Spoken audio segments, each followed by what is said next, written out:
Start করবো আজকে a day in a zoo by a day in the zoo written by Gerald Durrell. এই গল্পটা পড়তে গেলে আমাদের মাথায় একটা জিনিস রাখতে হবে, যেটা আমরা বিভিন্ন সময় চিড়িয়াখানায় যাই বা বিভিন্ন জায়গায় যাই, অর্থাৎ আমরা নিজেরাই আমাদেরকে মানে প্রকৃষ্ট জীব বলে ধরে নিয়েছি। হ্যাঁ, মানে আমাদেরই সব অধিকার, সারা পৃথিবী আমার। একটা যে পশু পাখি এদেরও যে জায়গা থাকতে পারে সেটা আমরা ভাবি না। আমরা বেশিরভাগ সময় দেখবো যে এখন বর্তমান দিনে অন্তত সোশ্যাল মিডিয়ার যুগে যেটা এখন হয়েছে, সবাই গিয়ে মানে চোখে দেখাচ্ছে, ফোনে দেখে লোক বেশি। দেখবে ঢোকা মাত্রই শুরু করে দিয়েছে ভিডিও করে। এখন পুরো পুরো মানে তার ফোনের স্টোরেজে লো স্টোরেজ দেখাচ্ছে, তাও না ভিডিও চলা চাই আমার।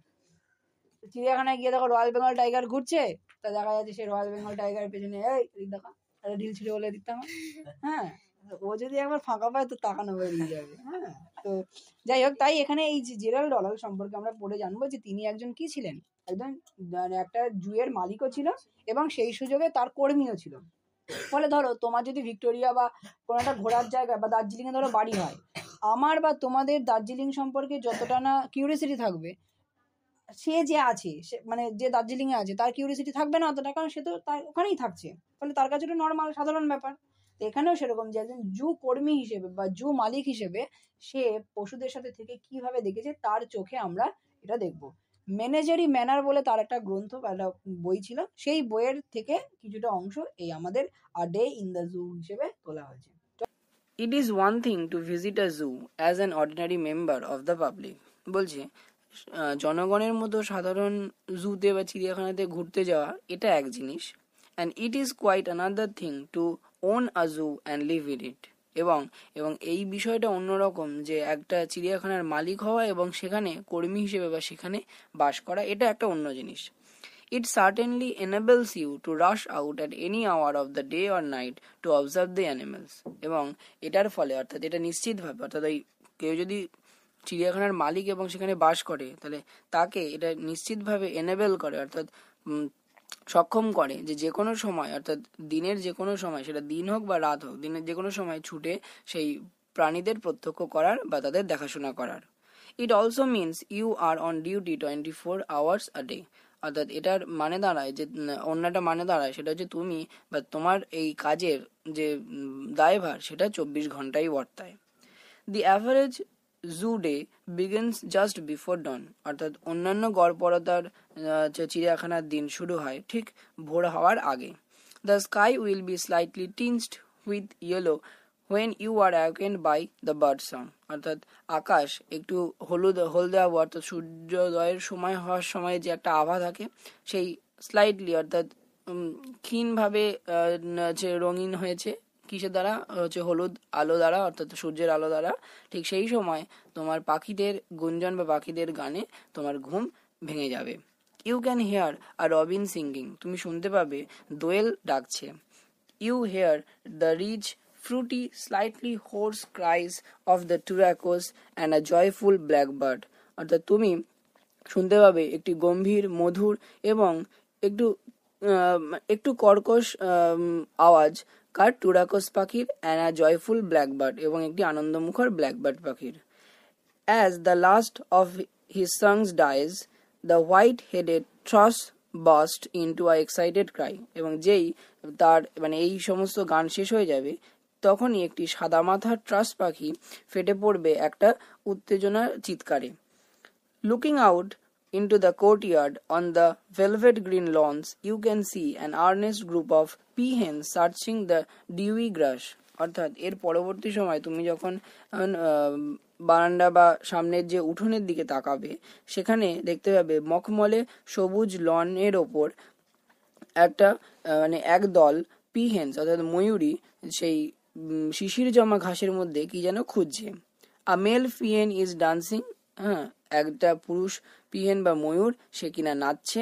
হিজ বার্নিশ টেল, তার সেই চকচকে পেখম, raised like a fountain in the Sunlight. অর্থাৎ সূর্যের আলোয় মানে নতুন মানে সূর্যোদয়ের পরে অর্থাৎ সেই নতুন সূর্যের প্রথম আভায় যে তার রেস্ট টেল অর্থাৎ ফাউন্টেনের মতো মানে তার যে পেখম তুলে আছে, সেই পেখমটা যেন চকচক করছে, যেন একটা ঝর্ণার মতো বা ঝর্ণার রঙের মতো।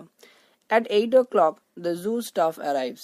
ঠিক 8টার সময় জুয়ের কর্মীরা এসে উপস্থিত হন। You can hear them shout greetings to each other. আর তাদেরকে তোমরা শুনতে পাবে যে তারা একে অপরকে সম্ভাষণ বা অভিবাদন জানাচ্ছে উচ্চ স্বরে।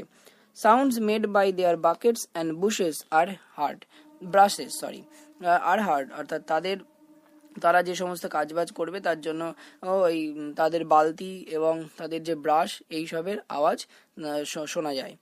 You go out into the cool fresh morning to see if all is right with the zoo. এবং তুমি সেখানে বেরিয়ে সেই শীতল বা একটা তরতাজা সকালে বেরোবে যে সেই জু বা চিড়িয়াখানার সবকিছু ঠিকঠাক আছে কিনা সেটা পরিদর্শন করতে।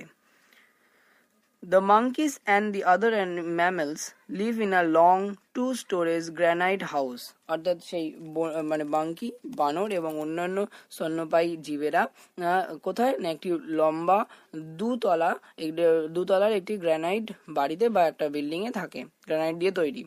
Here you find a lot of activity. এখানে তুমি অনেক কর্মতৎপরতা বা কাজ বাজ দেখতে পাবে। কিরকম না, the gorillas have been laid out their cages while the cages are cleaned. অর্থাৎ সেই যে খাঁচার মধ্যে যে গরিলারা থাকবে তাদেরকে সেখান থেকে বার করে দেওয়া হয় যখন সেই খাঁচাগুলো পরিষ্কার করা হয়। They galloped about on the floor with the high spirits of children just out of school.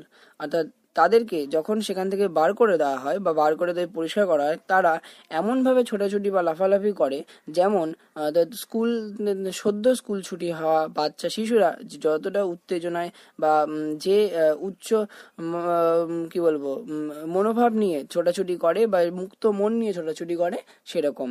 They try to wrench the electric heaters from their sockets. তারা চেষ্টা করে যে ইলেকট্রিক যে হিটারগুলো বা হচ্ছে উষ্ণ যন্ত্র যেগুলো আছে বিদ্যুতের, সেগুলো কি করবে টেনে হ্যাঁচকা টান মেরে তাদের সকেট মানে তাদের যে প্লাগ বা সেই যে গর্তের মধ্যে রাখা আছে সেখান থেকে বার করার চেষ্টা করবে। Or break the fluorescent lights, এবং যে ফ্লোরোসেন্ট বা উজ্জ্বল আলোগুলো আছে লাগানো সেই আলোগুলো ভাঙার চেষ্টা করবে বা ভাঙবে। স্টিফেন ব্রুম ইন হ্যান্ড, স্টিফেন বলে একজন কর্মী যার হাতে ঝাঁটা থাকবে, stand guards over the apps, অর্থাৎ এই এপ গুলোর বা বন মানুষদের ওপর সে নজর রাখে। ইনসাইড দ্য গরিলাস কেজেস, বা যে গরিলারদের কেজের ভিতরে বা ওই খাঁচার ভিতরে, Mike plump and ever smiling is busy along with Jeremy. তাহলে মাইক যে কিনা একটু গোলগাল মোটাসোটা দেখতে, সদা হাস্য মানে সবসময় হাসে, সে ব্যস্ত থাকবে জেরিমি বলে আর একজন কর্মীর সাথে। তারা কি করবে না, they sweep up the mess on the floor and scattered fresh white sawdust. অর্থাৎ তারা সেখানে মানে আগের দিনে পূর্ববর্তী বা সারা রাতে তারা যে মানে নোংরা করেছে বা এদিক ওদিক করেছে, ওলট পালট করেছে, সেই সমস্তগুলো ঠিক করবে এবং তার উপরে সাদা কাঠের গুঁড়ো ছড়িয়ে দেবে। Everything that assure you is all right, এবং তারাই সবকিছু মানে এটা তোমায় জানাবে যে হ্যাঁ সবকিছু এবার ঠিক আছে। All the animals excited and eager at the start of a new day, সমস্ত প্রাণীরাই উত্তেজনায় এবং উত্তেজিত ভাবে মানে আগ্রহী হয়ে থাকে নতুন দিনের শুরুর সময়। বাসেল অ্যাবাউট দেয়ার কেজেস, এবং সেই সময় তারা হুড়োহুড়ি লাফালাফি করে তাদের মানে সারা খাঁচা জুড়ে। Itam the black Celebes ape clings to the wire baring his teeth at you in greetings. যে ইটাম বলে একটা ব্ল্যাক সিলেবাস এপ বা বন মানুষ যে কিনা তার ধরে ঝুলবে এবং সে তার দাঁত বার করে তোমার দিকে তোমার সম্ভাষণ বা তোমাকে ডাকবে বা সম্ভাষণ জানাবে।